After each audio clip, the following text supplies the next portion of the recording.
first return visit, the very first demonstration part will be Brother Jonas West, and his assistant will be J. Sel West. We'll take a look at how they use the sample conversation.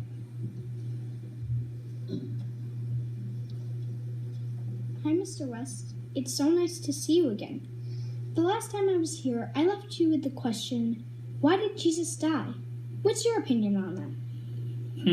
Good question, Jonas. To be honest, I really don't go to church anymore.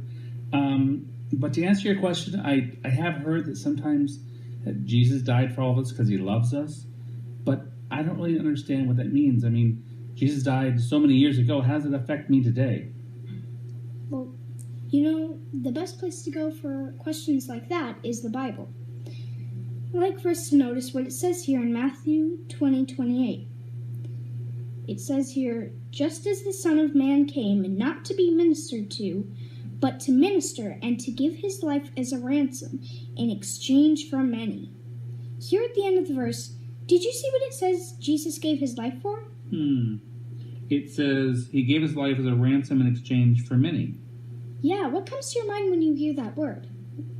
Ransom? Well, I think of someone having to spend a lot of money to get something that they really want back. Like in the movies when a family member is kidnapped and they have to spend all this money to get that member back. But what did Jesus buy back for us? Well, we all suffer old age and die, but this is not how it was in the beginning. As a result of Adam and Eve's sin, we lost the ability to have everlasting life. And Jesus bought back that life by giving up his.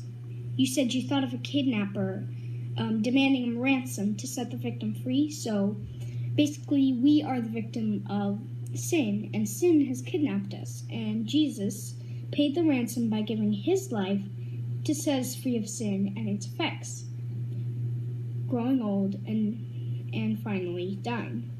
Another thing that really touches my heart is that if he willingly gave his life in a painful and humiliating way, we must be very precious to him. Wow, Jonas, I never thought of that. That's a very good explanation. The Bible also teaches how we can show appreciation for such a gift. The next time I'm here, I'd like to go over that with you. Is this time next Sunday good? Yeah, this is good. I really look forward to hearing more about that. Thank you.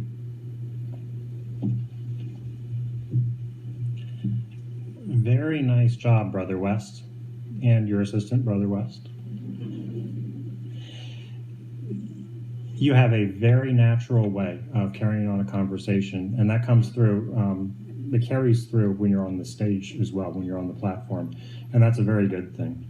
You were working on study 3, which is the use of questions, I believe. Yes, use of questions. So it mentions there's 3 different areas where we might want to use questions: to arouse and maintain interest, to reason with your listeners, and to emphasize important points. In particular, I noticed in that brief presentation, you used questions for the last 2 of those really, really effectively. To emphasize important points, when you read the scripture, you said, did you see? What comes to your mind? And you asked your householder to really think about what it was that the person had just read. And then to reason with your listeners, you asked the question, I was pausing in the wrong place in my notes. What comes to your mind when you hear that word ransom? As a follow-up question to that, you got him to really, really stop and think, well, what is a ransom? How else have I heard that term? How else could the term apply? And to then make application for what he was learning from the scriptures. So very effective use of questions and very effective teaching. We look forward to your next part as well. Keep it up. Our next student